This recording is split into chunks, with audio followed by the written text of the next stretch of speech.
धर्म जिज्ञासु भाइयों और बहनों, जीव के विकास के 6 चरण हैं। पारिभाषिक शब्दावली में इन्हें पर्याप्ति कहा जाता है। ये 6 पर्याप्तियां हैं। आहार पर्याप्ति से जीव के विकास की प्रक्रिया प्रारंभ होती है। जरूर आहार से हमारे जीवन का प्रारंभ तो हुआ है, हमारे जीवन की शुरुआत तो हुई है, लेकिन हर समझदार व्यक्ति को, साधक व्यक्ति को, जिन शासन में आस्था रखने वाले सदस्य को मन में ये भावना संजोनी चाहिए कि आहार से जिंदगी की शुरुआत हुई है, लेकिन आहार पर जिंदगी का अंत ना हो। आहार से जीवन का प्रारंभ तो हुआ है, लेकिन आहार के परिवेश में ही जीवन समाप्त ना हो जाए। हम निराहारी बनने का प्रयास करें, अनाहारी पद की साधना करें, आहार के ममत्व से मुक्त होने की कोशिश करें। कई लोगों की जिंदगी में तप की अशक्ति हो सकती है, वे तप ना कर सकते हो, तपस्या ना होती हो, मजबूरी हो, शरीर साथ ना देता हो, इतना मनोबल ना हो या कायबल ना हो कि वो तपस्या कर सके। तो जिंदगी में तप की अशक्ति हो सकती है, लेकिन आहार की आसक्ति नहीं होनी चाहिए, आहार के प्रति ममत्व नहीं होना चाहिए, आहार के प्रति अधिक लगाव नहीं होना चाहिए, आहार के लिए ही मरना मिटना नहीं चाहिए, पूरे दिन आहार के विचार नहीं करने चाहिए। जितना हो उतना आहार पर नियंत्रण करने का, पेट भरने के लिए आहार करने का प्रयास करना चाहिए। कई लोग जीभ के लिए खाते हैं, पेट के लिए नहीं खाते, जीने के लिए नहीं खाते, और इसीलिए जीवन की ये कमजोरी है, मजबूरी है, इसे दूर करना चाहिए।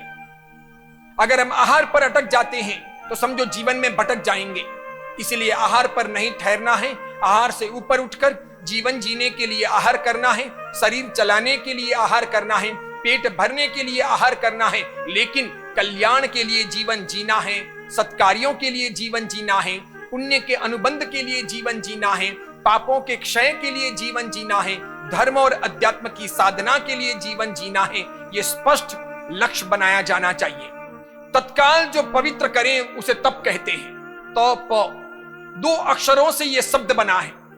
त यानी तत्काल, प यानी पवित्र। तत्काल जो मनुष्य को पवित्र करें, निर्मल बनाएं, उसे तप कहा जाता है।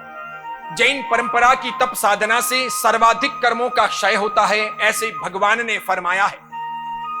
और परंपरा में आचार्य भगवंतों ने, महापुरुषों ने उसे गुनगुनाया है। उमा स्वाति वाचक कहते हैं, तप कर्मों का संबर भी करवाता है और कर्मों की निर्जरा भी करवाता है।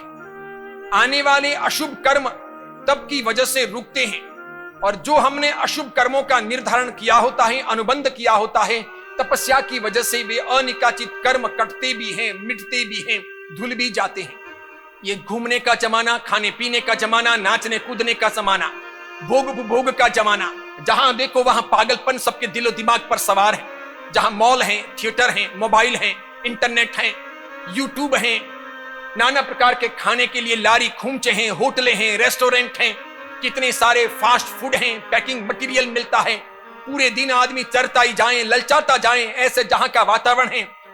जितने कर्मों का क्षय तपस्या से होता है, उतना किसी और साधना से नहीं होता। पूजा भी एक साधना है, प्रतिक्रमण एक साधना है, मंत्र जाप करना एक साधना है, तीर्थ यात्रा भी एक साधना है, समभाव की सामायिक करना भी साधना है, गुरु की वैयावृत्य करना भी साधना है, पशु पक्षियों को दान देना भी साधना है, अनुकंपा दान भी साधना है, साधर्मिक की भक्ति भी साधना है, उपासना के, आराधना के कई तौर तरीके हैं। लेकिन जितने कर्म, जितने पाप तपस्या से धुलते हैं, उतने किसी और कार्य से नहीं धुलते।